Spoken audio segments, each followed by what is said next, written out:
जोहार साथियों, लोकसभा चुनाव के पूर्व जिस मंशा को लेकर भारतीय जनता पार्टी आगे बढ़ी कि इस देश के संविधान को बदलने के नियत से बाबा साहेब के मूल्यों को डॉक्टर राजेंद्र प्रसाद जैसे मनुष्यों के विचारोपरांत जो देश का ग्रंथ बना हमारा संविधान, उस संविधान को बदलना के लिए जो एक सोची समझी पटकथा लिखी गई, जिसमें जनतांत्रिक मूल्यों का क्षरण होगा, जिसमें लोकतांत्रिक व्यवस्थाएं ध्वस्त होंगी और अधिनायकवाद स्थापित होगा, साम्राज्यवाद स्थापित होगा नए रूप में। आज 100 दिन के शासनकाल के बाद एनडीए की सरकार ने उस दिशा में एक पहला कदम आगे बढ़ा दिया। आज के कैबिनेट में इस देश में वन नेशन वन इलेक्शन के प्रस्ताव जो पूर्व राष्ट्रपति रामनाथ कोविंद जी के अध्यक्षता में एक कमेटी गठित की गई थी, उस रिपोर्ट को लागू कर दिया गया और इसकी तिथि भी लगभग एक प्रारूप के तहत 29 को चुना गया, 2029 का चुना गया और जो लगभग पूरे देश में लोकतांत्रिक संस्थाएं हैं, देश की लोकसभा, राज्यसभा, विधानसभा, विधान परिषद, जिला परिषद, ग्राम पंचायत और उसके साथ साथ जो नगर निगम, नगर पालिका, नगर पंचायत, नगर परिषद, लगभग 25 लाख जनप्रतिनिधियों को चुनकर 150 करोड़ के इस पूरे देश में लोगों का प्रतिनिधित्व ये 25 लाख जनप्रतिनिधि करते हैं, उनके अधिकारों पर सीधा सीधी वार किया गया। आप सोचिए, हमारे यहां पर जो परंपरागत शासन व्यवस्था है, जो हम कह सकते हैं कि जो आदिवासी जो परंपरा है, जिसमें सामुदायिकता, सामूहिकता इसके मूल में है और जो वैशाली जहां जनतंत्र की स्थापना हुई,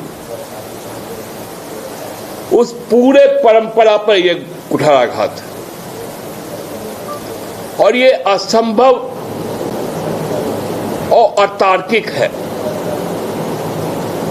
हम लोग सब जानते हैं, हमारे जो संविधान में जो वर्णित है, जो सरकार की व्यवस्थाएं वर्णित है, कि जो सदन के अंदर में जिनकी सबसे ज्यादा, जिन गोष्ठी की, जिन राजनीतिक दल की जो सबसे बड़ी संख्या होगी, बहुमत होगी, उनकी सरकार बनेगी, वो शासन चलाएगा। लेकिन उसके विरुद्ध एक विपक्ष भी होगा जो समय समय पर सरकार की आलोचनाएं भी करेंगे और जनहित के मुद्दों को सामने लाएंगे। अब वो सारा प्रक्रिया समाप्त करने की दिशा में, क्योंकि यही भारतीय जनता पार्टी निर्वाचित सरकारों को, उनके अधिकारों को काटती है, सरकारें तोड़ती है, दल को तोड़ती है और अपने साथ या तो खरीद फरोख्त कर, या प्रलोभन देकर, या उनको सत्ताशी कर या उन पर मुकदमा लादकर उनको अपने तरफ ले लेती है। ये व्यवस्था उस ओर बढ़ रहा है। सहज अंदाजा लगाया जा सकता है कि भारतीय जनता पार्टी का जो मुख्य उनका स्रोत है आरएसएस, जो मनुवाद के सोच पे चलता है, एकात्म मानवतावाद पर सोचता है, जो हेडगेवार को मानने वाले लोग, वो गांधी के देश को अब बर्बाद करने पे तुले हैं। यह अधिकार सीमित किए जाएंगे। ये वन नेशन वन इलेक्शन, ये कहां की सोच है?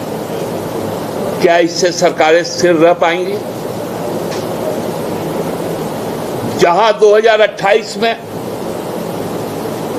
जिन विधानसभाओं का कार्यकाल समाप्त हो रहा है, 27 में कार्यकाल समाप्त हो रहा है, क्या वहां पर केंद्र सरकार का शासन रहेगा 2 साल तक और वो अपने अनुरूप चुनाव की तैयारी करेगी? ये बहुत खतरनाक है। इस देश में जो लोग भी जमहूरियत, लोकतंत्र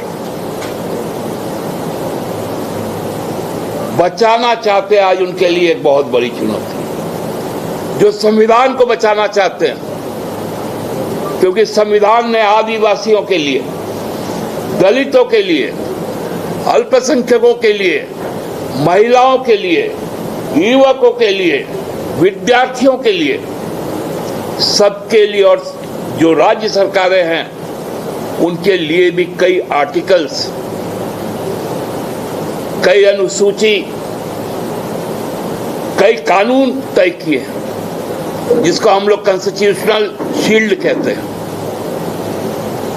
संवैधानिक कवच। उन पर यह आघात होगा। हमको समझ में नहीं आता, कल तक जो 100 दिन का वाहवाही लूट रहे थे कि हमारी उपलब्धि ये है, हमारी उपलब्धि ये है, आज 100 दिन के बाद जब कैबिनेट बैठा तो देश को किस रास्ते में ले जाने का फैसला किया, इस संविधान को तितर बितर करने का फैसला किया। झारखंड मुक्ति मोर्चा इसका सहन नहीं करेगा।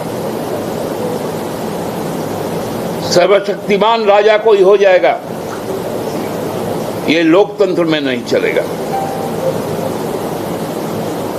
आप चुनाव हार रहे हैं और चुनाव हारने के बाद आप लोगों के ऊपर में अपना शासन थोप रहे हैं। भारतीय जनता पार्टी झारखंड में भी, कल तो राष्ट्रपति महोदया आ रही हैं, उसके बाद से उनके कई नेता आएंगे, कई जगहों पर जाएंगे। उनके नेताओं के मुंह से जो बातें निकल रही हैं, प्रधानमंत्री भूत की चर्चा करते हैं, प्रधानमंत्री जी भूत की चर्चा करते हैं और भूत भगाने के लिए भी लोग आ जाते हैं। आप सबने देखा होगा। अभी गृह मंत्री जी भी आने वाले हैं। भारतीय जनता पार्टी को आज के दिन में कोई नहीं बचा सकता और आज के कैबिनेट के फैसले ने यह तय कर दिया है कि इस देश का अगला स्वरूप क्या होने जा रहा है। यहां कई भाषाएं हैं। आप कैसे करेंगे वन नेशन वन इलेक्शन? जब हर स्टेट का अपना अपना पर्व होता है, हर धर्म का अपना अपना पर्व होता है। हम लोग बंगला में एक कहावत है, 12 मास 13 पावन, मतलब 12 महीना में 13 उत्सव होता है। जब यहाँ का मकर संक्रांति है, हमारा जो सोहराय है, संताल परगना का सोहराय और कोलान का सोहराय, इनके बीच में अंतर। कौन सा ऐसा प्रदेश है जहां पर हर माह कोई ना कोई फेस्टिवल चलता हो, परीक्षाएं चलती हो,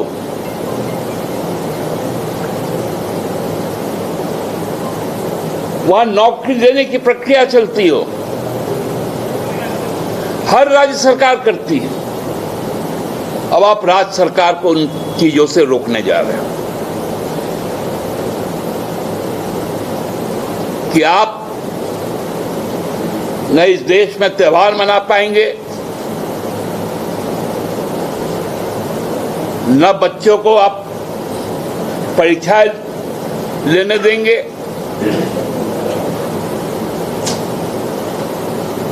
और आपको किसने कह दिया कि एक साथ में वोटिंग होगा तो परसेंटेज बढ़ जाएगा?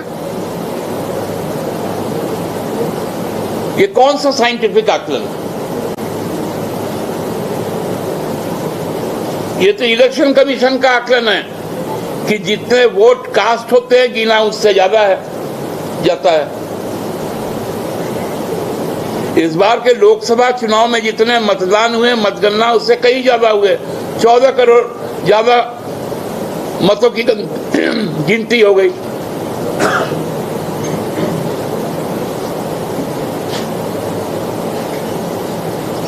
और जो राष्ट्रीय एवरेज है वो 66-67% का होता है लोकसभा में, लेकिन राज्य विधानसभाओं में यह प्रतिशत बढ़ के 90 तक चल जाता है, क्योंकि राज्य की आकांक्षाएं अलग होती हैं, मुद्दे अलग होते हैं, सोच अलग होती है, और केंद्र सरकार के मुद्दे अलग होते हैं। दोनों को एक साथ नहीं मिलाया जा सकता। जिस भाषा के पास अपनी लिपि है, उस भाषा को दूसरा लिपि में लिखने की जरूरत नहीं है।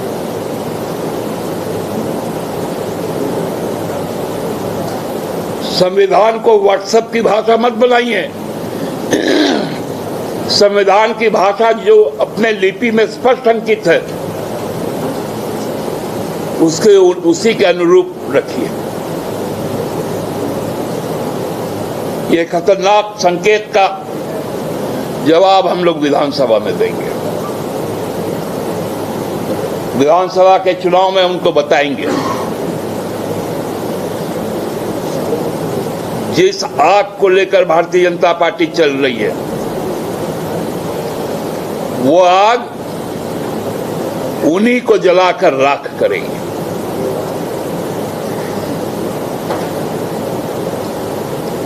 लोगों के अधिकारों को मारने के लिए, मतदान के अधिकार को मारने के लिए तरह तरह से चीजें लाई जा रही हैं। अब 1 नेशन 1 इलेक्शन, अब होगा 1 नेशन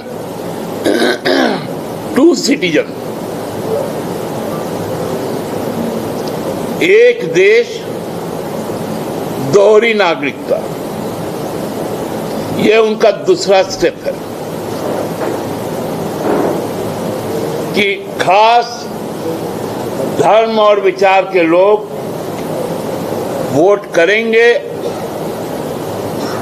और खास धर्म और विचार जो उनको नहीं मानते हैं उनको वोट का अधिकार नहीं होगा।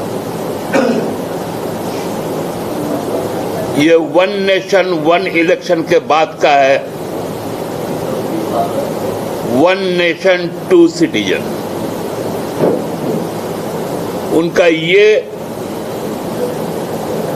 जो इशारा है, इस इशारे को हम लोग समझते हैं और इस इशारे के खिलाफ देशव्यापी जो आंदोलन होगा, झारखंड मुक्ति मोर्चा उसके साथ रहेगा। बहुत बहुत धन्यवाद।